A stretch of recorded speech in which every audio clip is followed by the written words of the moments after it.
ما هو الاكله دي يا نعملها صح يا ما نعملهاش، لان اقل حاجه فيها بتخليها زفره تمام.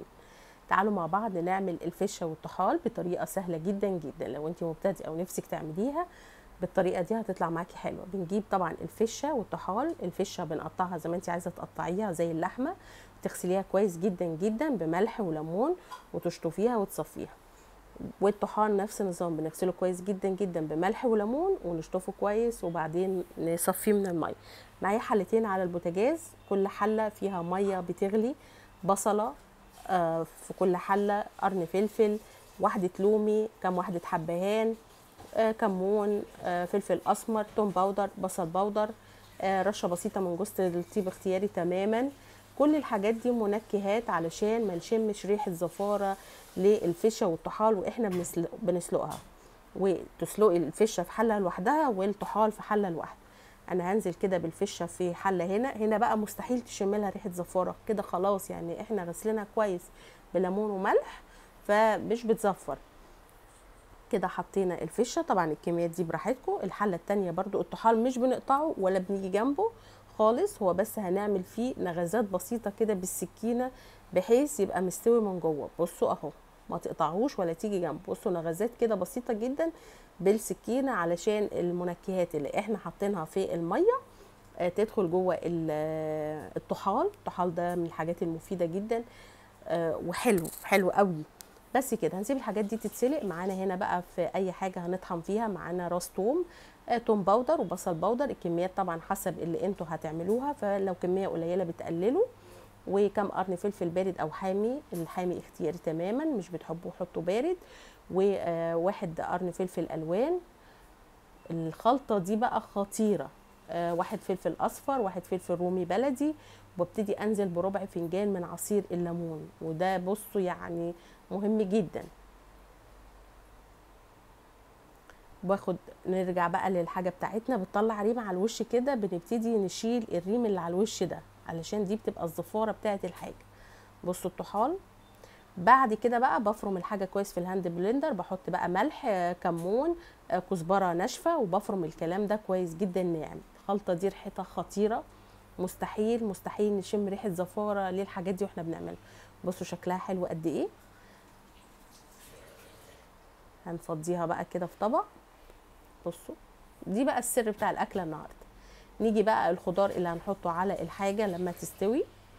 بنقطع بقى فلفل الوان، فلفل رومي بلدي، فلفل بارد او حامي، كل اي خضار حابه تحطيه. بس اوعي تحطي طماطم علشان الحاجه ما تزفرش معاكي.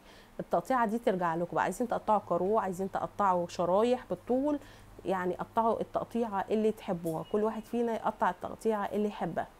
طبعا بعد الطحال ما استوى بصفيه على مصفى، نصفيه من الميه تماما تماما. وبقى في الخطوه دي بقى لازم نلبس كلابس علشان الدنيا ما تزفرش، يعني الحاجه دي محتاجه تتعمل بعنايه شديده. وبرده الفشه صفيتها برده على مصفى. بنبتدي بقى نقطع شرايح زي اللي بتبقى بتتباع بره في الشارع اهي. حابين بقى الشريحه سميكه، حابين الشريحه رفيعه، قطعوا طبعا برده التقطيعه اللي تحبوها. لكن هو الطحال بيتقطع بالشكل ده كده. عايزه اقول لكم ريحته خطيره، ملوش ريحه زفاره خالص. بصوا شكله حلو جدا جدا. وادي الفش اهي، انا لقيتها لسه نيه شويه، رحت يعني ما كنتش قطعتها، كنت حطيتها سليمه، عشان كده بقول لكم من الاول قطعوها. وجبت ميه نظيفه وحطيت فيها معلقه من التوابل اللي انا فرمتها معاكم دلوقتي دي، وابتديت اسلقها تاني. فمن البدايه قطعوها مكعبات كبيره كده وحطوا معلقه من الخلطه دي فيها. عايزه اقول لكم خلت طعمها تحفه كانها لحمه بالظبط.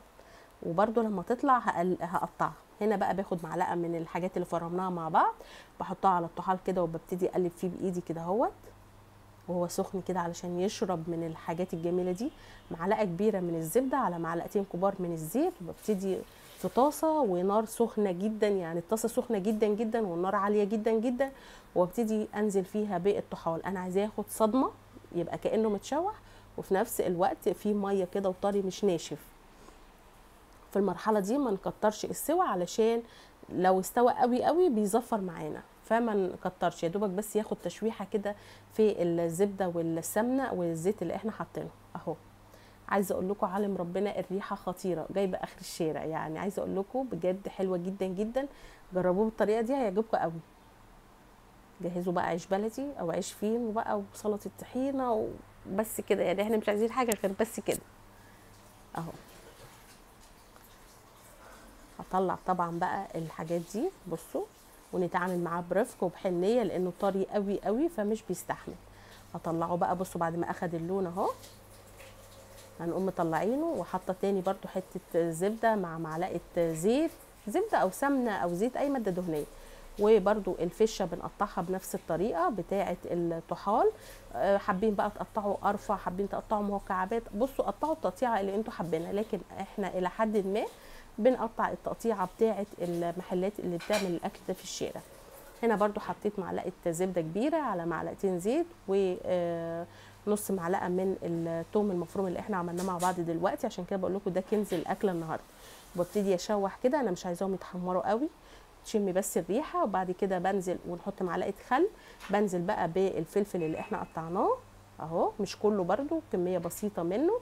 ببتدي اديله تشويحه، وبعد كده بنزل بقى بالطحال ياخد بقى من الريحه الجميله ده. الله الله على الريحه بجد، يعني بجد ريحه خطيره.